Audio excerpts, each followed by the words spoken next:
Hey, what's up guys? Sir Emanon here and welcome to another video. So this time it's going to be some more new format testing for the upcoming July 2021 ban list, and we're going to actually be playing Pendulum Edition for this match, which is a pretty interesting deck that definitely got boosted quite a bit by the most recent changes with Joker coming to 1 as well as Double Iris coming to 2. I'm not really sure what the best build for Pendulum is at the current moment. It's definitely pretty interesting whether these changes are enough to boost Magicians to be the most competitively viable deck, or if it's still something like Endymion, which has been kind of dominant for the past year or two.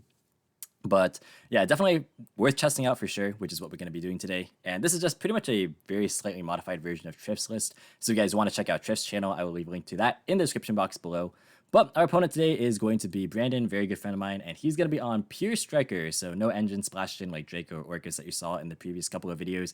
Just straight up vanilla Striker, which is something that you're going to probably see a lot of, obviously, after the ban list takes effect. So without further ado, let's go ahead and get started. I totally butchered that, but let's carry on here. So yeah, Brandon won the rock, paper, scissors, so he's going to actually be choosing to go second in this build, which definitely makes a lot of sense since Hayate gets you to engage, and you can really only make effective use of that going second. So we're going to be starting things off here with a copy of Chronograph Sorcerer, Double Duelist Alliance, Double Iris Magician, and Pot of Desires. So this hand is pretty dependent on what Desires can get us. Alliance is obviously very good in this deck, not only searching us the Pendulum graphs, but also things like Pendulum Sorcerer and even Double Iris Magician, since it is actually always treated as a Pendulum Dragon card. So that's like cool. That Iris coming back makes Alliance even better. But yeah, definitely pretty good hand, again, dependent on what we can get access to. And then Brandon's hand on Striker going second is going to be Area Zero, Foolish Goods, Hercules Base, Ash, and Widow Anchor. So not really any Ray access immediately, but the tools for Striker going second are really good. Obviously, the Striker cards like Widow Anchor and Afterburner are nice for forcing things out. Hand traps, as always, are strong. And things like Forbidden Droplet, Lightning Storm, Triple Tactics Talon, all of those cards are pretty good stuff going second. So we're going to begin with a copy of Pot of Desires that's going to banish 10. And then we're actually going to get Ashed here, which is very, very bad because our hand actually doesn't really do anything anymore, especially because we actually banished our Time Gazer off of the Desires here. So that was pretty unfortunate. You can see that we're playing Black Fang. This card's probably not very good, to be honest. It's one of the things that I cut. I believe I cut the set of Magician Souls just to play more Magician cards, since I felt like in test hands I was missing some Magicians. To be honest, this could probably just be a different name, but I do actually kind of miss Black Fang. I think it's a cool card, even though it's probably not very good. But yeah, this is definitely not looking the greatest now because we're just kind of stuck with not enough pendulums to actually do anything. So we're just gonna Alliance search a copy of Time Pendulum Graph because we have like just a lot of high scales at the moment. So I didn't really feel like it was worth grabbing anything else here. So we're just going to go and set Time Pendulum Graph. I put it in this zone, the leftmost zone, just as a joke, because it's a joke that Brandon and I have. But anyways, we're going to go ahead and pass here. So we're going to go and see as he draws a copy of Afterburner. And that is not actually going to do a whole lot here since I didn't summon anything. But he's going to Foolish Goods for Metaphors Fusion. And then he's actually just going to target the Afterburner off the Area Zero. And he actually does find a copy of the Hornet Drones, which is very solid because that gets him access to the monster that he didn't have previously. So he's going to use the Hornet Drone to summon a token, and I kind of get a bit greedy here. I probably should have just popped the token immediately, but I was kind of waiting for him to go into Hayate so that like it would expend the Hayate summon, since I wasn't sure if he drew Ray. So like if I pop the token and then he summons Ray and goes into Hayate, he has access to engage, and he has a lot of spells in grave right now. So I wanted to just wait for him to commit. But since he doesn't have Ray, he actually makes a very smart pivot here, since I don't use Time Pendulum Graph. He goes, I actually summons Kagari right away. So what this does actually is allows him to get back this copy of Hornet Drones. So pretty much no matter when I use Time Pendulum Graph, he'll have access to a monster, either this turn or next turn. So that was pretty smart. He's going to go into Hayate, and then going to go to Battle Phase. Here I think I should have actually held the Time Pendulum Graph. I do elect to use it here to pop the Hayate. I think it would have been better to let him just send whatever, like whether it be Ray or Engage. If he sends Engage, he can't Kagari it back this turn anyways, since he already summoned it. And if he sends Ray, it's worse. So I guess this forces that, because if he sends Ray, that would just punish me holding Time Pendulum Graph. So maybe it wasn't a misplay, actually, kind of thinking about it now, just thinking out loud a bit. But yeah, if he were to send Engage, then like it would have been better to pop Shizuku in main phase 2. That way the Hornet Drones I was added back doesn't really do anything for this turn. But yeah, he probably would have actually just sent Ray, to be honest, and then just searched off Shizuku anyways. So thinking back in it, actually I think this was the right play, given the fact they didn't pop the Hornet Drones token. But yeah, we're going to pop the Iris and then search Star Pendulum Graph off of it. And then main phase 2, he's going to Metamorphosis Fusion to draw. He draws Upstart Goblin, which draws Terraforming. So we're going to go and watch as he makes a copy of Shizuku off this Hornet Drones token. And then he's going to set 3 and then go to end phase, adding a copy of Engage to hand. And then we're going to go and draw another copy of Star Pendulum Graph. This is another thing that I added. I decided that playing 2 this was pretty good, honestly, just because it generates a lot of advantage over time. And in matchups like this, it's actually pretty good because your opponent just can't target anything, any of your spellcasters with spell cards or effects. So it makes it pretty awkward for a striker in particular to navigate your boards. But it's unlucky that we drew it right after we searched it. We're going to go and scale Chronograph, and then we're going to go activate Duelist Alliance because we do need at least something going for us. We're going to grab a copy of Double Iris Magician. This actually looks not very good since we have a lot of high skills, but we can actually make this work a little bit. So we're going to go ahead and activate Star Pendulum Graph. Then we're going to activate Time Pendulum Graph after scaling the Double Iris. We're going to go and pop the Set Widow Anchor, which I was actually not too happy with because, I mean, Star Pendulum Graph offers protection from it anyways.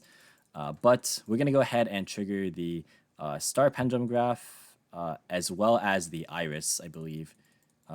Or did I forget to trigger Iris here? I guess I did. Yeah, I definitely should have triggered Iris there. I had another copy of Time Pendulum Graph in my deck. I think I just missed the trigger. Yeah, but we're going to go and scale the Purple Poison, and then we're going to Pendulum Summon 2, and then we're going to overlay for a copy of Time Star Magician. And from here, we're going to go and add a copy of Joker to hand. I don't know if I mentioned this before. This is my second or third take because I messed up a little bit in recording, but I'm not a seasoned Pendulum player by any means. I wouldn't consider myself to be an expert. So if you find any misplays, in addition to the one that I just pointed out, for example, like not searching off Iris there, please do let me know because it's been a long time since I played any Pendulum variant, especially Magicians. But we're going to add the Joker off of the Time Star. It's not really a way to clear the board. We're just trying to get advantage for future turns because I actually feel fairly safe with, Time Pendulum Graph plus Star Pendulum Graph kind of just protecting my stuff here. But we're going to normal the Joker and add Harmonizing. And then we're just going to go, I believe, in the battle phase here. Yeah, since there is no Ray in Graveyard, we can just freely attack into the Shizuku. And then we're going to pass him here. He draws a copy of Imperm for turn. So, yeah, we do have to deal with Engage. But, I mean, I don't feel too badly as long as I don't die this turn. And since there's no tuners in my grave, he would have to, like, hard draw, like, Valor or something to actually go into Halqifibrax. But he's going to fire off Area 0 here, and that's going to pick up another copy of Area 0. Sending away, I believe, the Hercules base. Yeah, and that's going to target both his links, or all of his links, rather. And then he's going to go and activate the Engage. That's going to grab a copy of Ray, of course, and then draw into Mystic Mime. Yeah, which is actually not that great because I already have the out to it on the field. He's going to normal summon the Ray and then go into Kagari. Kagari add back Engage, obviously. And then he's going to activate the Engage, and that's going to go and search for Eagle Booster, which I think is a pretty good pickup here since he definitely needs to survive at least a little bit longer to find more outs. Draws into Widow Anchor off that as well.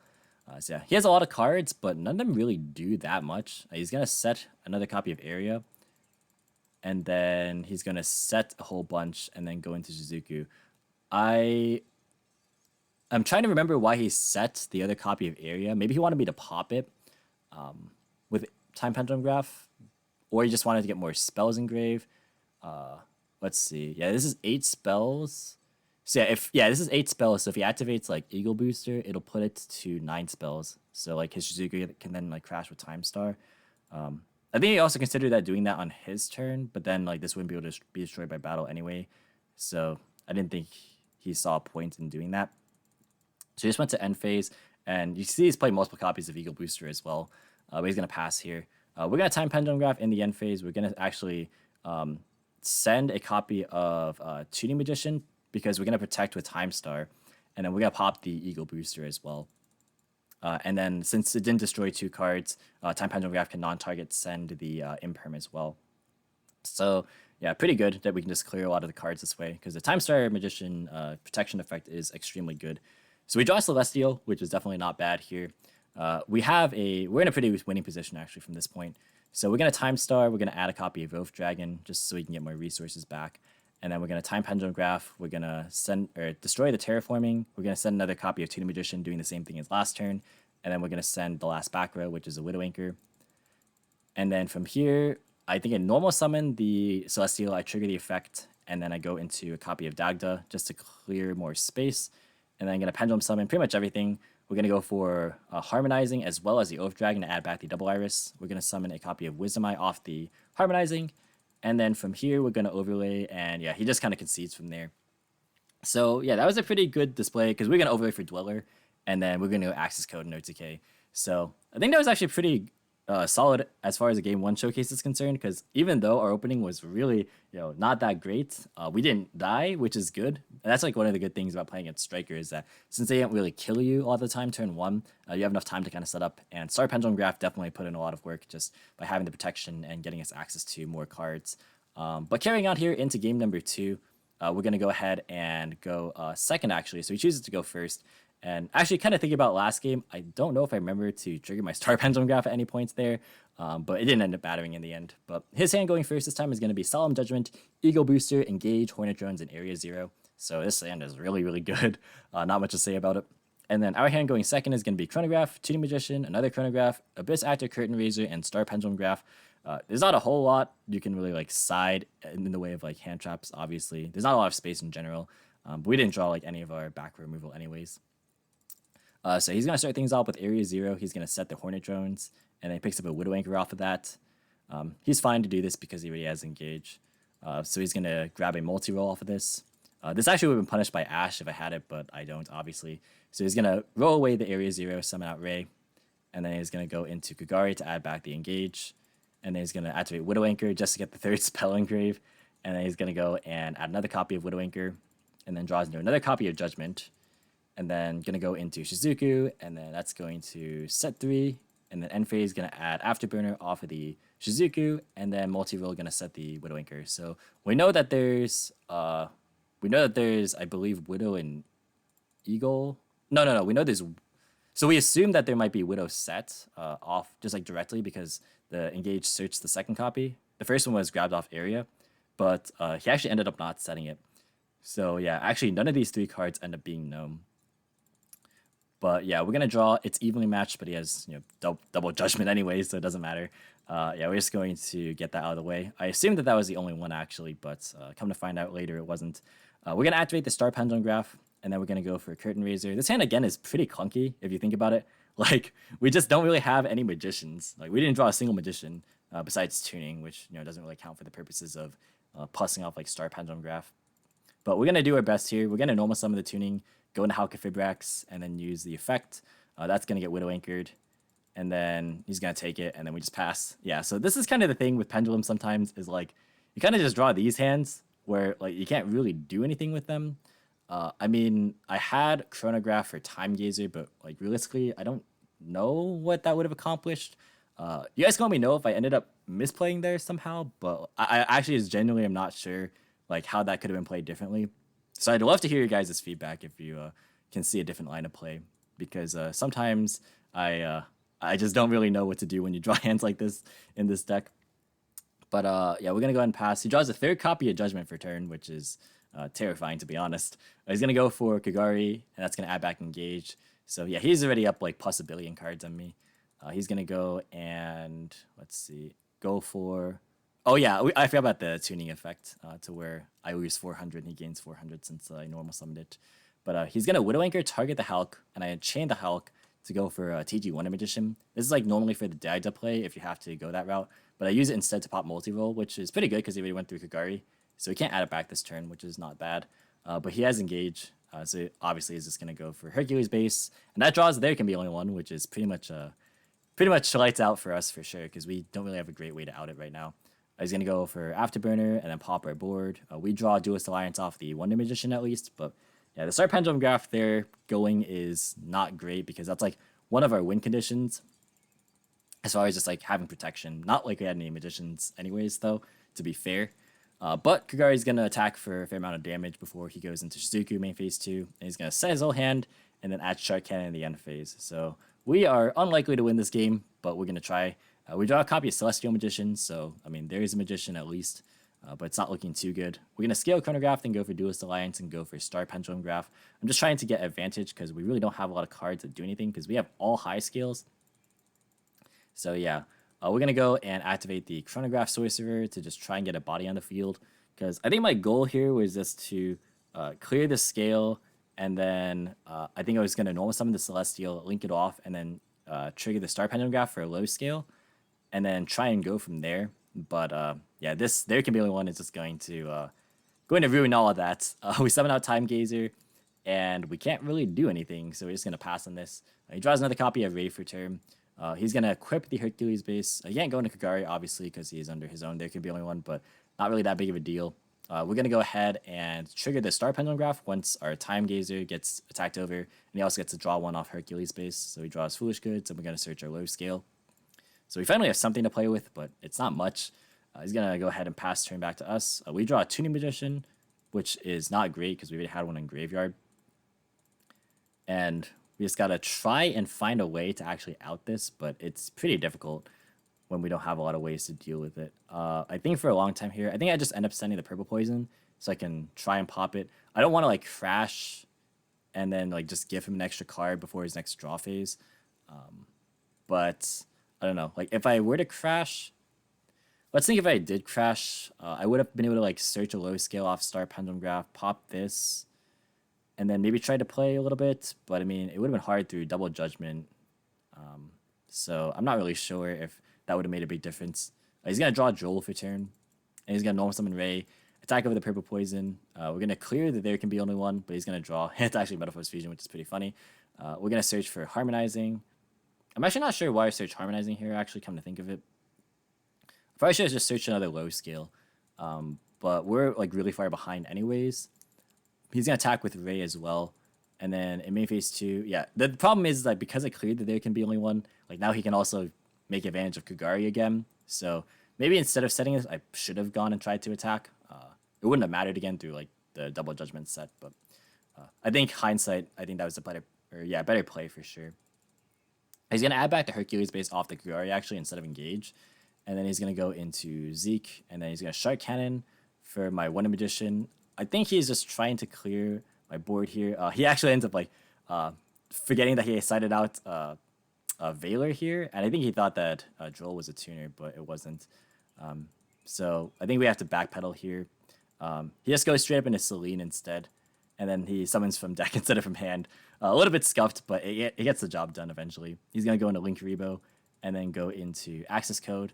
And then he's just going to pop the Star Pendulum Graph and then pass. So like this with Eagle Booster, I mean, pretty much means that he's going to have Access Code guaranteed next turn as well, alongside the Double Judgment. So yeah, we're definitely in a bad spot here.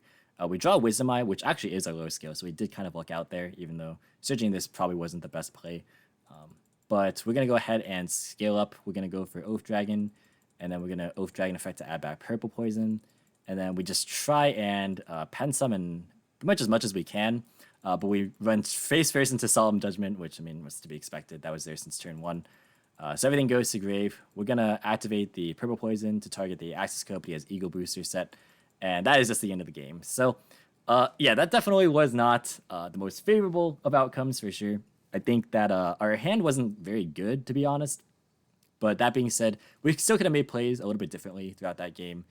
But, of course, Double Judgment plus There Can Be Only One is very, very difficult to deal with when you don't have any Magicians in your opening hand. So we're going to move on into game number 3 here, where we're going to choose to go first and hope that we can actually finally set up.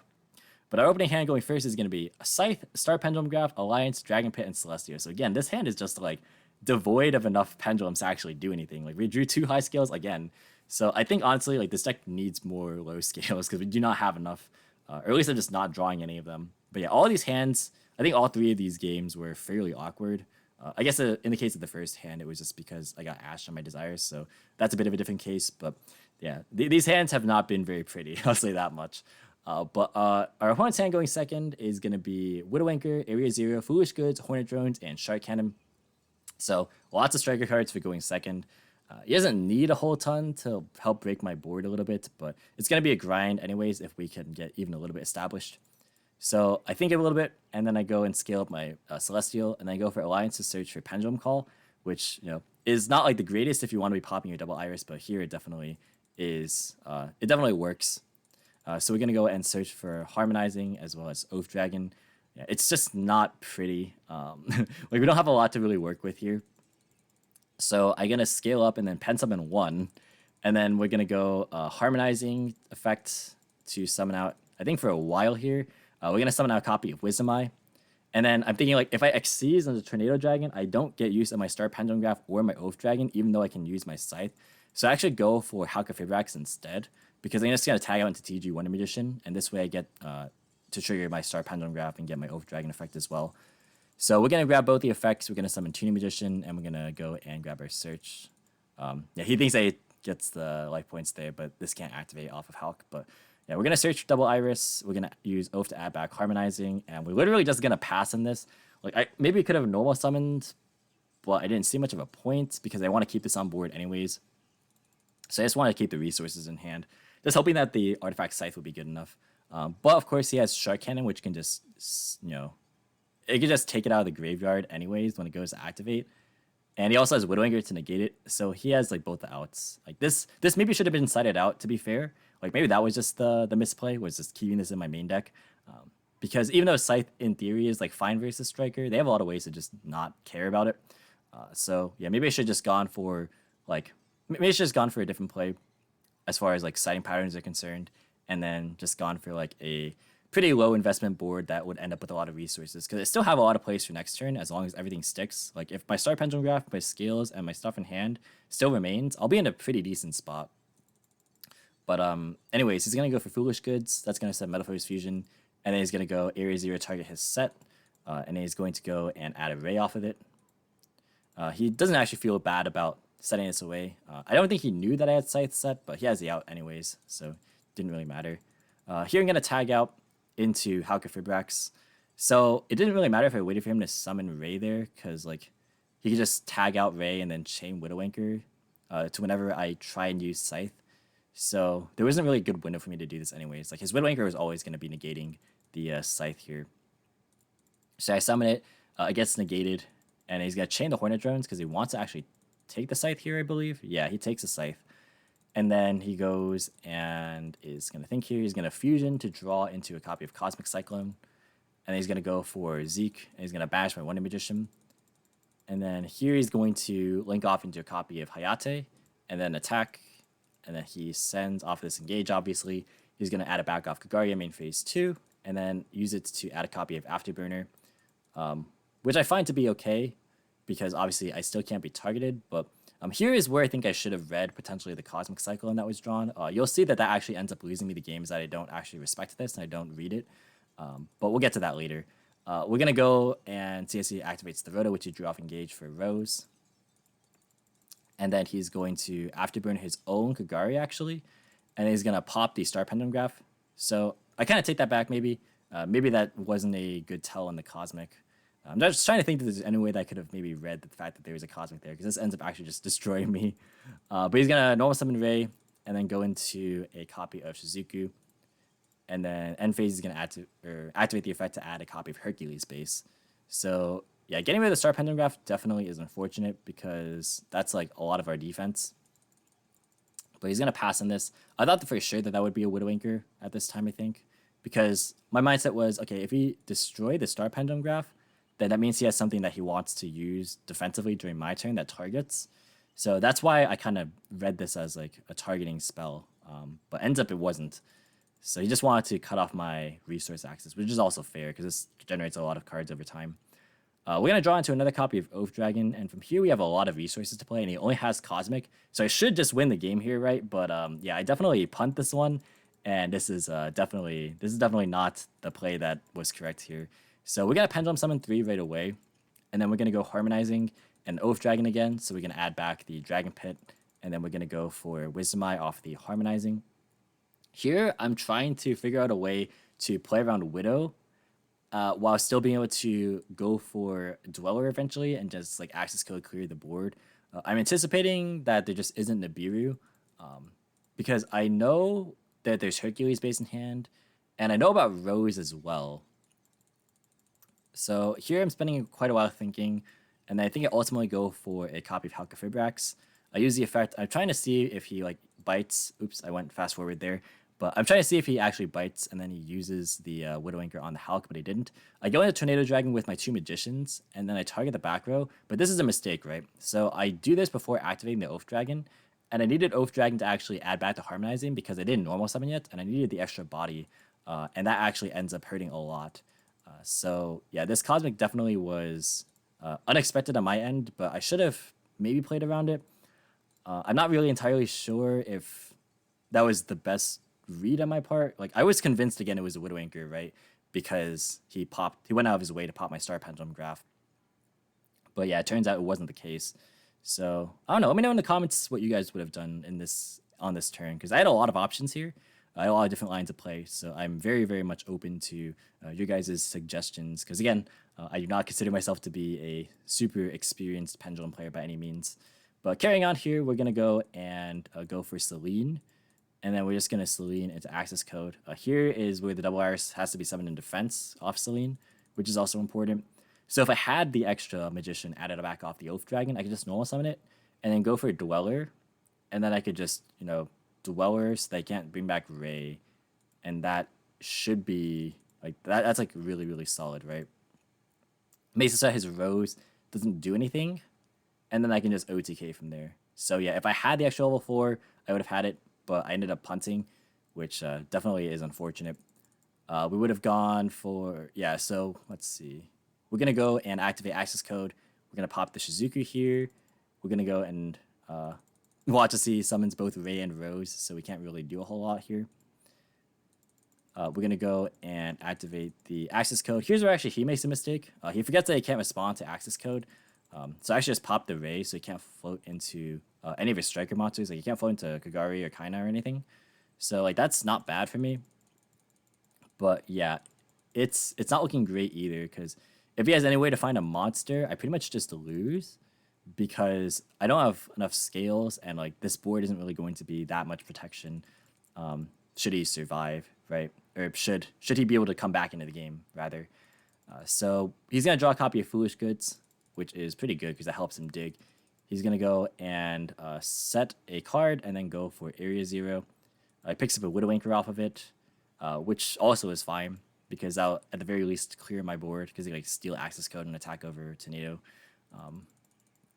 Yeah, he's going to go and use Hercules base to put back all the striker monsters, both Ray and Rose, so he has a higher chance of drawing one.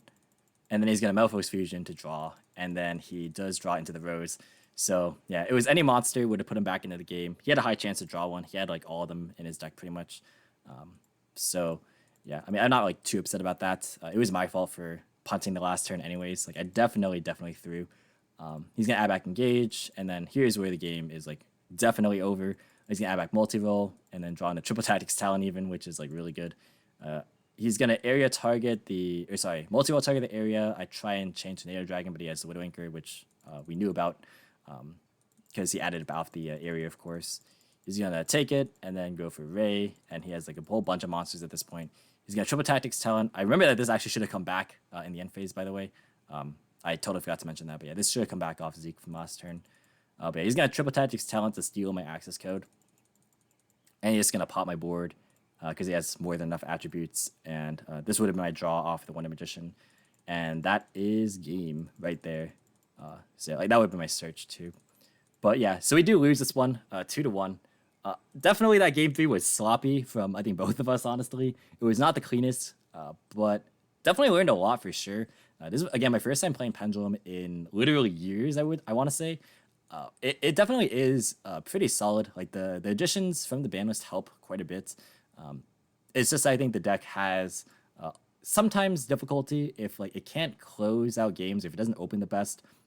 It definitely can leave some windows for other decks to come back. Like with this build especially, right? Because like this build isn't specializing in putting up like tons of negations. So like unlike something, like previous versions of Pendulum where you'd have stuff like, Vortex and like Jackal Kings and Endymions and all those cards, this deck doesn't really have that as much. So because of that, like your opponent has like a lot more opportunities, I would say, to come back into the game, which is, it's not really a big problem if you're able to maintain advantage and just keep playing, but sometimes you don't always get to that point. a lot of our hands were not that good, which I think is kind of reflective of what the deck can look like, even though the deck is all engine cards. It's like we drew a lot of high scales. That might just be variance, to be fair. Like, it's a very small sample size. It's only 3 games, so it's not really conclusive to say, oh, it's like a fault of the deck or the build or anything. But there definitely is something that I noticed for sure, is that we just drew a ton of high scales for sure. But regarding this matchup, Star Pendulum Graph definitely is like one of the key cards for sure. Just like it is actually a win condition having that card up, because it turns off the Widow Anchors, which is really important. And it just helps you generate advantage. I think like having Star Pendulum Graph in general is really important, just because like you want to always have magicians come into your hand every single turn. I definitely think that there's a lot of hands too that I didn't draw magicians early, which made it a struggle. But yeah, Striker definitely looking really good. Obviously, not much to say about this deck either. It just kind of is the way it is. But yeah, that's going to wrap it up for this video. And I apologize if my commentary might have been a little bit off this video. It is really, really hot, and I turned off my fan so that you guys couldn't hear it in the mic. But it is extremely, extremely sweltering. I don't know about where you guys are at, but it is like 95 degrees right here, and that is hot for me. So I'm going to end the video right here. Thank you so much for watching. Hope you guys enjoyed. If you did, be sure to leave a like, as well as any thoughts or feedback in the comments. Subscribe for more informative and competitive Yu-Gi-Oh content. If you want to, you can follow me on all social media platforms or support me with the links in the description as usual. And until next time, I'll catch you in the next video. See you guys.